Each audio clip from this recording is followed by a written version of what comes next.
आईना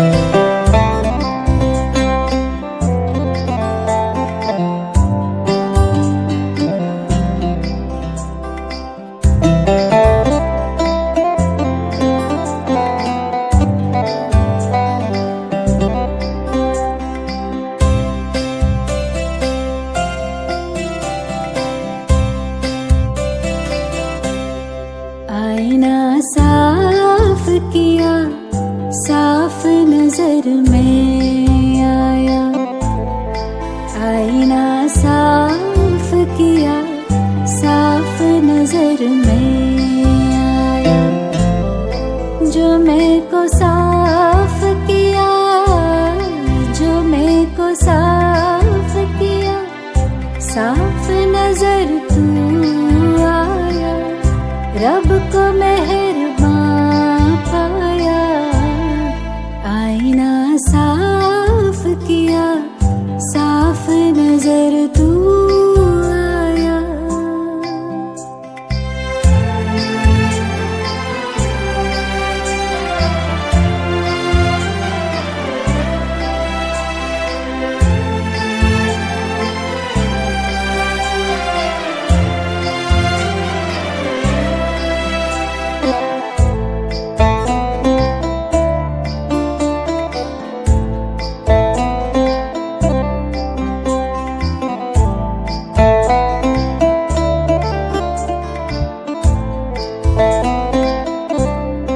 ये मैं मेरा ही मुझको तुझसे दूर किए था। ये मैं मेरा ही मुझको तुझसे दूर किए था। जाने गुरूर था क्यों मुझको जो मगरूर किए था। जाने गुरूर था क्यों मुझको जो मगरूर किए था। निगाह पर डाटा, रब को निगहबान पाया। निगाह पर डाटा, रब को निगहबान पाया। आईना साफ किया, साफ नजर में आया।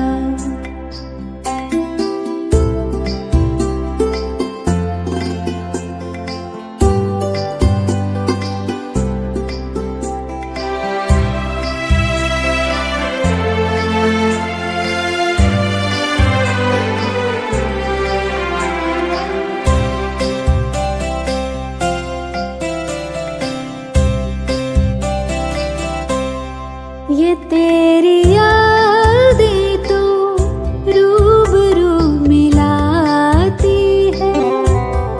ये तेरी यादें तो रूबरू मिलाती है।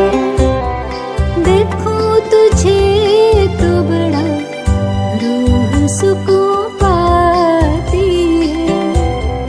देखूं तुझे तो बड़ा रूह सुकून पाती है। कभी न मैं तन्हा रब को रहनुमा पाया। कभी न मैं तन्हा रब को रहनुमा पाया। आईना साफ किया, साफ नजर तू आया। आईना साफ किया, साफ नजर में आया। जो मैं को साफ किया, साफ नजर तू आया। रब को मेहरबान पाया। आईना साफ किया, साफ नजर तू आया। रब को मेहरबान पाया। रब को निगहबान पाया। रब को रहनुमा पाया। ओम शांति। Good morning. 26 जुलाई 2021 प्रातः मुरली। बाप दादा मधुबन। मीठे बच्चे, तुम बाप के पास आए हो अपनी जीवन हीरे समान बनाने। बाप की याद से ही ऐसी जीवन बनेगी। प्रश्न, नई दुनिया में उच्च पद के लिए कौन सा एक मुख्य पुरुषार्थ करना है? उत्तर, बाबा कहते मीठे बच्चे, जिन पुराने संबंधियों ने इतना दुखी किया, अब उनके मोहजाल से बुद्धि को निकाल एक मुझे याद करो। उनके साथ रहते भी मन को मेरे में लगाओ। मनमना भव का मंत्र सदा याद रखो, तो तुम नई दुनिया में उच्च पद पाएंगे। आज का गीत, तूने रात गंवाई सो के, दिवस गंवाया खा के। ओम शांति। जैसे बच्चों को सभी शास्त्रों का सार समझाते हैं, वैसे इन गीतों का भी सार तुमको समझाते हैं। वही सबका रूहानी बाप रूहानी बच्चों को ब्रह्मा तन से बैठ समझा रहे हैं। बाप समझाते हैं, हे बच्चों, तुम जानते हो हमारा हीरे जैसा जन्म बन रहा है। बाप के पास आते ही हो हीरे जैसा जन्म बनाने। हीरे जैसा जन्म कहा जाता है स्वर्गवासियों का, कौड़ी जैसा जन्म है नरकवासियों का। तुम संगम युग को भी जान चुके हो, हम अभी संगम युग वासी हैं। यह संगम युग सबके लिए कल्याणकारी है। इस संगम युग में ही सर्व की गति सद्गति होती है। कौन करते हैं? परम धाम से आने वाला मुसाफिर। वह मुसाफिर है ना, तुम मुसाफिर नहीं हो, तुम आकर जाते नहीं हो। बाप कहते हैं, मैं पुरानी दुनिया में आकर फिर लौट जाता हूँ। बच्चे जानते हैं, यह सेवा करने वाला सिर्फ एक मुसाफिर है, जो आकर हम बच्चों को बड़ी सेवा करते हैं। ऐसी सेवा और कोई कर न सके। सेवा के लिए ही पुकारते हैं कि आकर हम पतितों की सेवा करो। बाप भी कहते हैं, हम बच्चों की सेवा में आए हैं, क्योंकि बच्चे बहुत दुखी हैं। पुकारते भी हैं, हमारे दुख हरो और शांति दो। दो चीज हमेशा याद रहती है, सुख और शांति। यहाँ दुख और अशांति है। तब पुकारते हैं। बाप ही आकर सारा राज सृष्टि चक्र का बच्चों को समझाते हैं। बच्चे समझते हैं अब भक्ति मार्ग खत्म होता है। कलयुग का अंत माना भक्ति नीचे उतरती आती है। ज्ञान से तुम्हारी चढ़ती कला हो जाती है। तुम ऊंच से ऊंच पद पा लेते हो। फिर वो प्रारब्ध का सुख कम होता जाता है। भक्ति तो भारत में जितनी होती है उतनी और कहीं नहीं। आधा कल्प भक्ति चलती है। जब से द्वापर शुरू होता है और दूसरे धर्म स्थापन होना शुरू होते हैं, तब से भक्ति शुरू होती है। भक्ति भी पहले बहुत अच्छी होती है, जैसे स्वर्ग पहले बहुत अच्छा होता है, फिर आहिस्ते आहिस्ते कला कम होती जाती है। भक्ति शुरू होती है तो पहले पहले शिव के पुजारी बनते हैं। आधा कल्प कोई पूजा होती नहीं है। फिर भक्ति मार्ग शुरू होता है और दूसरे धर्म भी शुरू होते हैं। इतनी भक्ति और कोई कर नहीं सकते। पूरा आधा कल्प भक्ति चलती है। यह भी तुम बच्चे जानते हो कि बाप जो सबको, खास भारत को सद्गति देते हैं, स्वर्ग का मालिक बनाते हैं, वही दूर देश का मुसाफिर आया हुआ है हम बच्चों को फिर से स्वर्ग की बादशाही देने। वर्षा भी कितना जबरदस्त है, परंतु एक भी बात किसी की बुद्धि में नहीं बैठती। भारत में भक्ति कितनी करते हैं, कितनी मंदिर है। भारत खंड में तो ढेर मंदिर है। अभी तुम जानते हो यह किसके मंदिर है? पहले पहले तो शिव बाबा का मंदिर बनता है, फिर बनते हैं देवताओं के। वह मंदिर भी तुम्हारे सामने खड़े हैं। एक तरफ शिव बाबा की पूजा करते रहते हैं, दूसरी तरफ शिव बाबा तुमको पूज्य बना रहे हैं। तुम यहाँ आए हो पूज्य देवता बनने। जो भी देवताओं के पुजारी हैं, वास्तव में वो भी आकर यहाँ ब्राह्मण बनेंगे। धीरे धीरे वृद्धि होती जाएगी। सभी इकट्ठे तो पढ़ न सके, समय लगता है। कल्प पहले भी जिन्होंने पढ़ा होगा वही फिर पढ़ेंगे। एक दो को पढ़ाते रहना है। सबको बाप और सृष्टि के आदि मध्य अंत का नॉलेज सुनाते हैं, जिससे मनुष्य स्वर्ग का मालिक बन सकते हैं। सो आकर समझो। तुम बच्चों की बुद्धि में है कि ये नाटक कैसे चक्र लगाता है। कहानी कोई लाखों वर्ष की तो नहीं सुना सकते। तुम जानते हो 5000 वर्ष पहले क्या था, किसका राज्य था। भारत में हम पूज्य देवी देवताओं का राज्य था। याद आया ना, हम पूज्य थे, फिर पुजारी बने। आगे यह पता नहीं था। हम सो पूज्य देवता थे, फिर हमने 84 जन्म लिए। 84 जन्मों की कहानी लक्ष्मी नारायण की है। तुम अपनी 84 जन्मों की कहानी सुनाते हो। उनको तो अपनी कहानी बैठ लिखने में बहुत समय लगता है। तुम 1 मिनट में 84 जन्मों की कहानी बता सकते हो। वो तो 1 जन्म की कहानी लिखते हैं। छोटेपन में क्या क्या किया यह भी अपनी कहानी बताते हैं। हम 84 का चक्र कैसे लगाते हैं। एक की तो बात नहीं, बहुत ब्राह्मण है। तुम ही इस चक्र को जानते हो।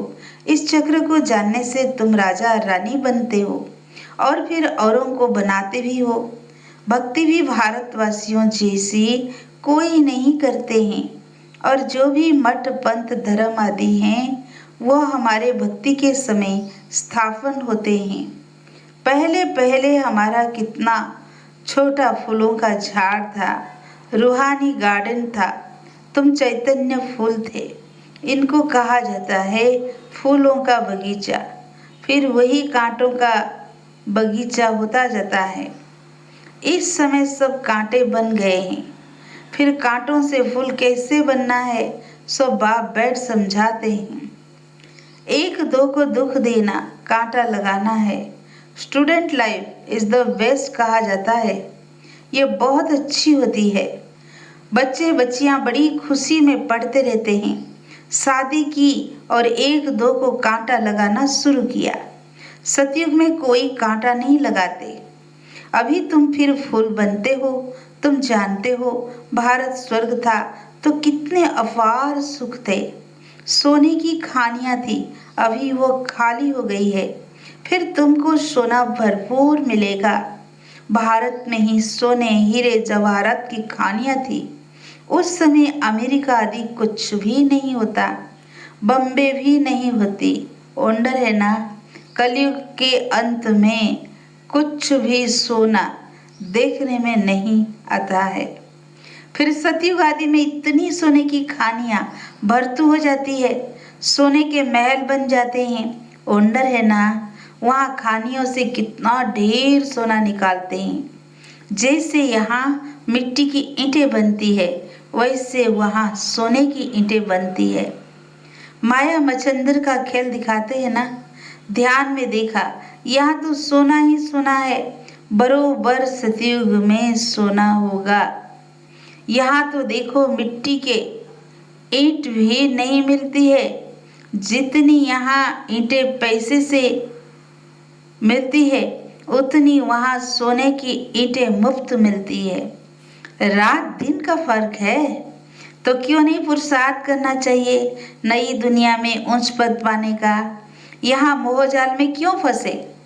बाबा कहते हैं पुराने संबंधों में तुम कितना दुख उठाते हो। बाबा ऐसे नहीं कहते कि इनको छोड़ दो, सिर्फ बुद्धि योग एक बाप से लगाओ तो तुम विश्व के मालिक बन जाएंगे। मनमना भव का अर्थ ही है मुझे याद करो और विष्णु चतुर्भुज को अर्थात विष्णुपुरी को याद करो। मूल है ही एक अक्षर। भक्ति मार्ग में तो ढेर पंचायती है। अभी तुम सब आत्माएं आशिक हो, एक मासूक परम पिता परमात्मा के हो। वह तुमको सुख धाम का मालिक बनाते हैं। सब आत्माएं उनको याद करते हैं।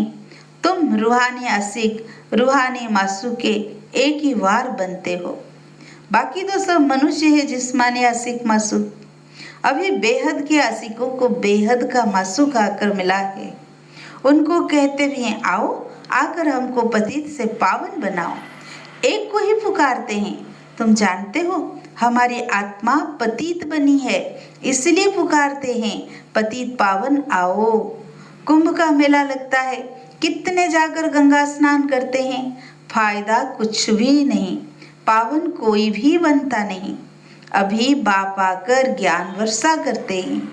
तुम्हारे ऊपर ज्ञान की वर्षात हो रही है, जिससे फिर कांटों का जंगल फूलों का बगीचा बन जाएगा। तुम जानते हो, हमारे जब राज्य होगा तो वहाँ कोई पतित होगा ही नहीं। सारे विश्व पर ज्ञान वर्षा हो जाती है, सब कुछ हरा भरा हो जाता है। खानियां भी हीरो जवाहरों की नई बन जाती है। अब तुम बच्चों को कितना खुशी में रहना चाहिए। सन्मुख देखते हो, बेहद का बाप बैठ समझाते हैं, तुम मुझे याद करो तो तुम्हारे विकर्म विनाश होंगे। भले तुम कहाँ भी बैठो, स्नान करो, बुद्धि में बाप की याद रहे। वहां तो याद करने की फुर्सत है। बाबा को जितना याद करेंगे उतनी कमाई है, याद से ही कमाई है। ऐसा कभी सुना कि याद से कमाई होती है? कितनी बड़ी कमाई! तुम विष्णुपुरी के मालिक बन जाएंगे। तुम जानते हो, हम आत्माओं का बाप निराकार है, उसने इस शरीर का आधार लिया है। भागीरथ का भी वर्णन है ना, भाग्यशाली रथ, जिस रथ पर परम पिता की परम आत्मा सवार होती है। आत्मा का रथ जब तैयार होता है तो झट आत्मा आकर प्रवेश करती है। बाप को तो इस रथ में आकर सिर्फ नलेज देनी है। इनके भी बहुत जन्मों के अंत के जन्म में जब वानप्रस्थ अवस्था होती है, तब बाप कहते हैं, मैं आकर इनमें प्रवेश करता हूँ अथवा इस रथ में विराजमान होता हूँ। बाकी कोई घोड़े गाड़ी के रथ की बात नहीं है। अभी तुमको यह ज्ञान मिला है। बाप बैठ सन्मुख तुम बच्चों को समझाते हैं। तुमको कोई तो बहुत खुशी होनी चाहिए। आईसीएस का इम्तिहान पढ़ते हैं तो बड़ा नशा रहता है, वो होता है सबसे ऊंच इम्तिहान। तुम्हारी भी यह पढ़ाई है, यह भगवान की पाठशाला है। अब प्रश्न उठता है, भगवान कौन? क्या श्री कृष्ण या शिव बाबा? सबका भगवान कौन है? सिवाय एक निराकार के सब तो कृष्ण को मानेंगे नहीं। सभी आत्माओं का बाप वो निराकार परम पिता परमात्मा है। वो सदैव परम धाम में रहते हैं, एक ही बार आते हैं बच्चों को स्वर्ग का मालिक बनाने। तुम जानते हो, वही बाबा कल्प कल्प आकर हमको रंग से राव बनाते हैं। भारत अब रंग है ना, फिर दूसरे जन्म में क्या बनना है? तुमको सब साक्षात्कार हुए हैं। विनाश का भी साक्षात्कार किया है, स्थापना का भी किया है। भगवान वाच, मैं तुमको राजाओं का राजा बनाता हूँ। बहुत दान पुण्य करने से कोई को अलग काल का सुख मिलता है। राजाओं के पास जन्म ले फिर फट से मर जाते हैं, कोई गर्भ में भी मर जाते हैं, कोई लूले लंगड़े काने बन जाते हैं। जैसे कर्म करते हैं वैसा पद पाते हैं। अब तुमको तो राजाओं का राजा बनाते हैं। तुम कहते हो बाबा हम बलिहार जाएंगे, तो जरूर राजाई भी तुम पाएंगे। भारत को महादानी खंड कहा जाता है। यहाँ दान पुण्य बहुत करते हैं, वो फिर शुरू होता है भक्ति मार्ग में। अब बाबा तुमको 21 जन्मों के लिए दान देते हैं। अब तुम बाबा पर बलिहार जाते हो, तन मन धन सब कुछ बाबा ने दे दिया। अब बाबा कहते हैं ट्रस्टी होकर रहो, अपना घर बार संभालो, सब शिव बाबा का है। मैं आपका हूँ, आपको ही याद करता हूँ, दिल से सरेंडर करते हैं। बाबा कहते हैं भल महल में रहो, घूमो फिरो, मौज मनाओ, सिर्फ मुझे याद करो तो तुम बहुत खुशी में रहेंगे। तुम विश्व के मालिक थे, अब फिर तुम पुरुषार्थ कर वो बनते हो। बाप समझाते हैं, मीठे मीठे बच्चों, इस योग बल से ही तुम विक्रमाजीत बनेंगे। बाप की याद से तुम विश्व के मालिक बनते हो। अच्छा, मीठे मीठे सिकी लदे बच्चों प्रति माता पिता बाप दादा का याद प्यार और गुड मॉर्निंग। रूहानी बाप की रूहानी बच्चों को नमस्ते। हम रूहानी बच्चों की रूहानी बाप दादा को याद प्यार गुड मॉर्निंग नमस्ते नमस्ते। शुक्रिया बाबा शुक्रिया। धारणा के लिए मुख्य सार। पहला पॉइंट, राजाई पद पाने के लिए बाप पर पूरा पूरा बलिहार जाना है। तन मन धन सब अर्पण कर ट्रस्टी होकर रहना है। विक्रमाजीत बनने का पुरुषार्थ करना है। सेकंड पॉइंट, याद में ही कमाई है, इसलिए निरंतर याद में रहने का पुरुषार्थ करना है। ऐसा रूहानी फूल बनना है जो फूलों की दुनिया का अधिकारी बन जाए, अंदर में कोई भी कांटा न रहे। आज का वरदान, त्रिकालदर्शी स्थिति में स्थित रह, सदा अचल और साक्षी रहने वाले नंबर 1 तकदीरवान भव। त्रिकालदर्शी स्थिति में स्थित होकर हर संकल्प हर कर्म करो, हर बात को देखो, यह क्यों यह क्या यह क्वेश्चन मार्क ना हो, सदा फुल स्टॉप नथिंग न्यू। हर आत्मा के पाठ को अच्छी तरह से जानकर पाठ में आओ। आत्माओं के संबंध संपर्क में आते न्यारे और प्यारेपन की समानता रहे तो हलचल समाप्त हो जाएगी। ऐसे सदा अचल और साक्षी रहना, यही है नंबर 1 तकदीरवान आत्मा की निशानी। आज का स्लोगन, सहनशीलता के गुण को धारण करो तो कठोर संस्कार भी शीतल हो जाएंगे। अच्छा, ओम शांति।